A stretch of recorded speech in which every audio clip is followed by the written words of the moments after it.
So today's gonna be kind of a different conversation. Have my coffee. Oh man, this is good stuff. Got my Mastiff out there. She's out watching, making sure everything's okay. The chickens are squawking. They're over there behind the coop, up in the trees, scratching around, getting stuff. You have the turkeys over there. Cows running around somewhere. Have the pigs over there. The quail over there. You know, life's good. And I can just sit back and enjoy God's beautiful creation while drinking some coffee. I've got my seeds that are sprouting out pretty good. They're all starting to come up. Got a rose bush for the wife. Some blueberry bushes and fruit bushes. Fruit tree. You know, just growing food where I can. So you guys get a look at my ugly mug in this video today, but like I said, I don't usually do videos like this, but I figured why not? Let's talk about stuff. I know a lot of YouTubers out there, and everybody has just been talking about fear. Everybody's in fear of food shortages. They're in fear of meat shortages. They're in fear of this pandemic. They're in fear of the mark of the beast coming and forced vaccinations. And everybody's talking about all this stuff that they're fearful of. And it's not my job to say, you know, that somebody's being ridiculous. It's not my job to say that somebody's right or wrong. That's not my job. That's God's job. And so, for all those of you out there, I mean, the real question is, if you do fear, why? Why do you fear? What is the real underlying issue of why you fear? And a lot of times people fear because they fear the unknown. They fear the inadequacy of their current state. And they fear the inadequacy of their abilities. Okay? That's why most people fear, in my humble opinion. And I'll say that again for you. So let me say that again for you. People fear because of the unknown, right? They fear because of the inadequacy of their current state, and they fear because of the inadequacy of their abilities. That is why people fear. That is why you see so much fear. And for those of you that... You want to say hi to the camera? And so for those of you that, you know, are watching these videos and you're talking about people freaking out in the comment section below and people freaking out on YouTube about, oh, we have to make sure they're ready for the food shortage that's coming. Yeah, if there is a so-called food shortage that's coming, yeah, you might want to be prepared for that. But there's a reason why I don't have fear, and that is because I've taken the necessary steps to eliminate those three things from being a possibility. Let me explain to you how. So let's take food shortages, for example. The unknown is not an issue. Because let's just say I'm playing overly cautious. And yes, let's just say there are food shortages that are coming, okay? Well, therefore, the unknown is now known. Food shortages are a thing. It's known. Let's take the next thing. My current situation, my current status, preparedness-wise.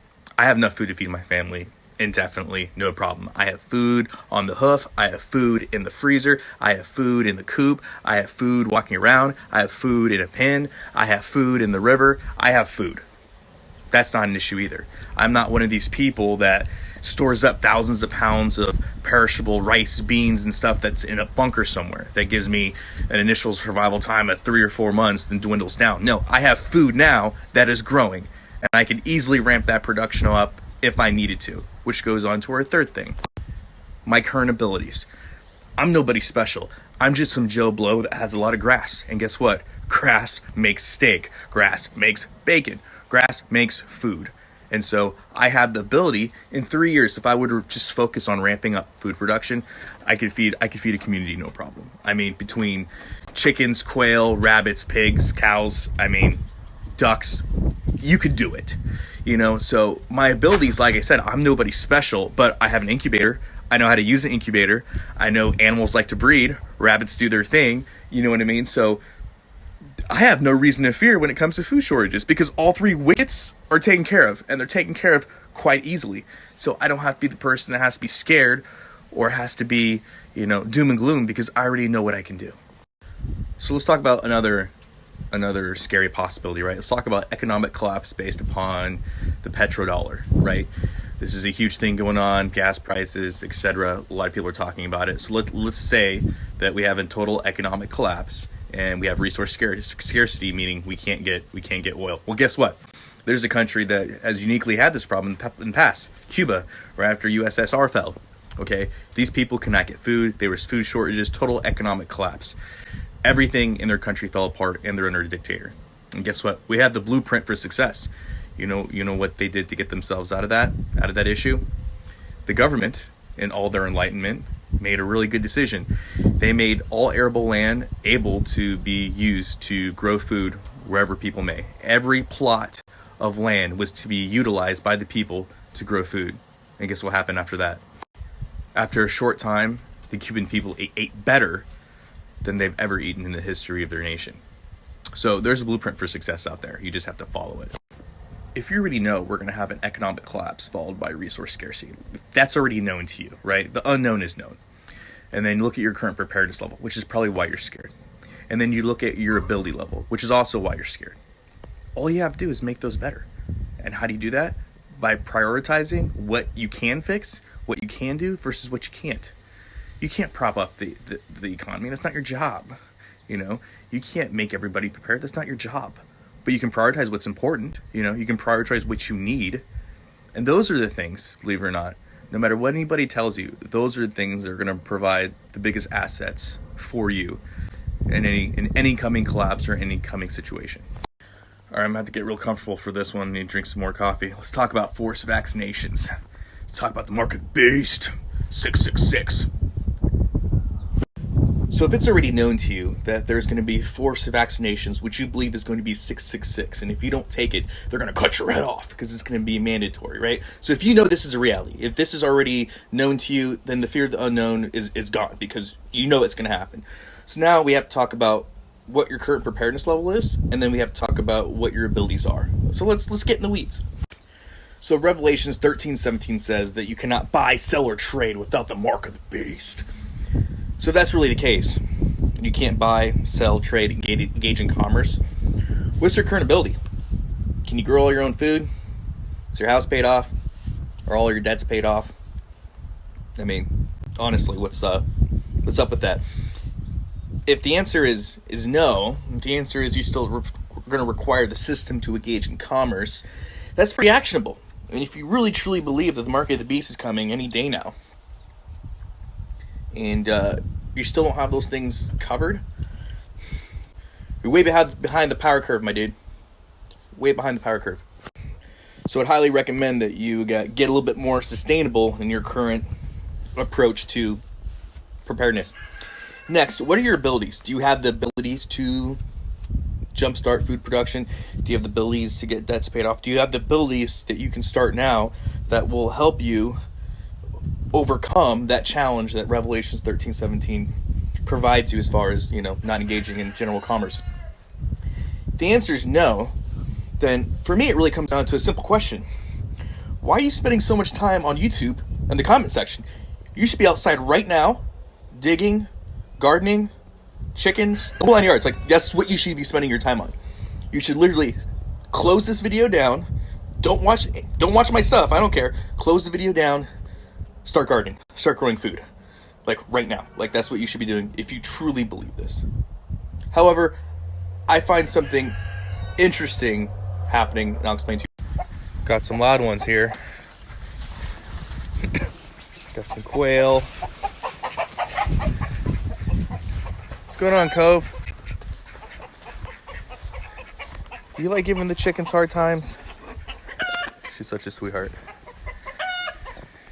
He can be kind of a jerk. If you get too close to anything he doesn't like, he gets all hot and bothered, which is fine because, his job is to protect his flock. So, back to what I was saying.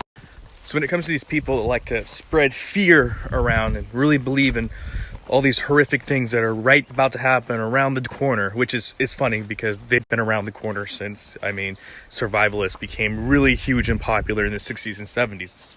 It's been around the corner. But interestingly enough to say, you have two kinds of flavors that I see. You have people that are fear creators, content creators, and you have people that consume that content. And a lot of people that are content creators, they can be like me. They're on a large piece of property and they're telling everybody, hey, it's coming around the corner. And they have an incentive to, because clicks, likes, all that stuff means added revenue. And people, I feel, like to be scared, like the fear, buy into the fear. Therefore, you create this great symbiotic relationship of content creators scaring people and people enjoying that content.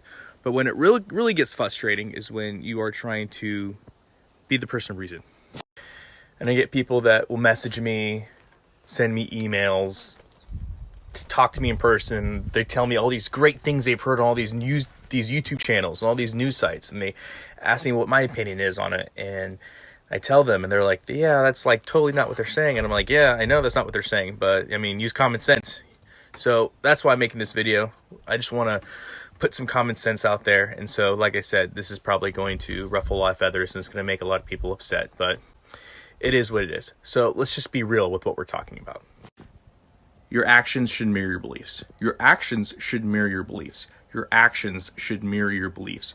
So if you really believe in these end of time tribulations, if you really believe that Revelations 13:17 is a week away, if you really truly believe in economic collapse, resource scarcity, peak oil, or whatever it is that you're afraid of, if you really believe in these things, and I ask you, why aren't you growing your own food? Why don't you have your own chickens? And you say, well, this non-governmental entity called an HOA says that I can't, or this local city ordinance prevents me from doing it.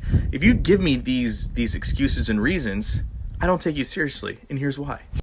If right now you're telling me that you don't have the actionable ability, motivation, or courage to stand up to your HOA and ask questions and get reversals in your HOA, or if you don't have the ability, motivation, or courage to try to get local city ordinances changed to where you can do this, to where you can garden, to where you can have chickens, to where you can, take care of yourself, then how do you expect me to take you seriously when the big bad 666 mark of the beast government's going to come and force you to vaccinate or they're going to cut your head off? Like, how do you expect me to take you seriously? If you can't even ask or send a letter to your HOA, about backyard chickens, how do you, if you really think that you're going to draw some magical line in the sand when they so-called come for you, come on, man. I get it. You like to be afraid. Just admit it. You like the fear. Just admit it. You like to be scared. You like listening to people talk about fear-mongering because it gets you off somehow. I have found that these fear-mongering YouTube channels are a lot like vegans. They have a message that they perpetuate that they believe is right, and their narrative is 100% right, and anybody that would question their narrative is somehow a heretic. They go down to character assassinations. You're just part of the system. That's why. You're a plant. You're here to discourage us from preparing and being who we are. No, I think that you should prepare. I think everybody should prepare. In fact, I'm more prepared than most of you guys are, but you don't see me doing the fear, doom, and gloom because I have common sense, science, mathematics. These are things that I use in order to make decisions, but you can't tell them that because they're going to attack your character, they're going to character assassinate you, and they'll never engage in a civil discourse of common sense because that hurts their bottom line. And at the end of the day, it's not about you. It's not about preparedness. It's about their bottom line. It's about making that cash, boo-boo. I get it. Capitalism. It's a great thing. It's never about fixing their problems. Because when you fix people's problems, then they become truly self-sustainable. They become independent. They don't need you anymore. And when they do that, then you can't get the revenue. You can't get the likes. You can't get the attaboys, So people got to keep stringing them along with fear. Because fear is what retains that audience. And I've seen this in many circles, not just the preparedness community. And you see this in a lot of different other group things. So, we see this with religious organizations. We see this with banking organizations and affiliates. You see this with vegans. You see this with environmentalists. I remember when I was living in California, I was part of a grassroots effort basically get the city of Los Angeles Public Works to not use certain pesticides in their daily maintenance because, they have to do maintenance. They have to take care of certain things. And so certain pesticides were a part of their arsenal, and we were able to get enough petitions signed to where that was taken out of their arsenal of things that they could use. And it was funny because when that mission was finally accomplished, you saw all these environmentalists like, well, what are we going to do? And then people started to, group out and do their own thing. And you had these organizers like, we did this. You can't be independent of us. what are we going to do now? And it's a very interesting dichotomy of them not being needed because people were self-sufficient. They know how to run a campaign and organize, and they went out and did it, and it really pissed some people off. It's how it is. So the question I know everyone's going to ask, are you saying that X, Y, and Z won't happen? Are you saying forced vaccinations won't happen? Are you saying that economic collapse, resource scarcity? Are you saying that all these different things are not going to happen? No, I'm not saying that. What I'm saying is I don't know. But let's say I'm playing it safe. Let's say I do believe they're going to happen next week. Well, I can tell you my current plan, where I'm at right now, is sustainable. I know what my abilities are. I raise my own food. I have enough food to last me indefinitely. I can create my own power using renewable energy, and I can do that indefinitely. So I have a lot of these basic priorities that I see as priorities already taken care of, and I'm working on them every day. Now, let's talk about placement. I have purposefully left the city. I know that this current pandemic has been very telling, and a lot of information we've gathered. For instance, so let's look at how resources are allocated. So in my state alone, 4 or 5 cities got over 90% of all the aid, both state and federal. A study just came out that said 5 to 7% of all federal aid and all state aid went to the rural communities of my state. So 5 cities got over 90%, and about 5 to 7% were left over for the rest of the state. My closest city, or it's not even a city, a town. My closest town is a population of around 2,500.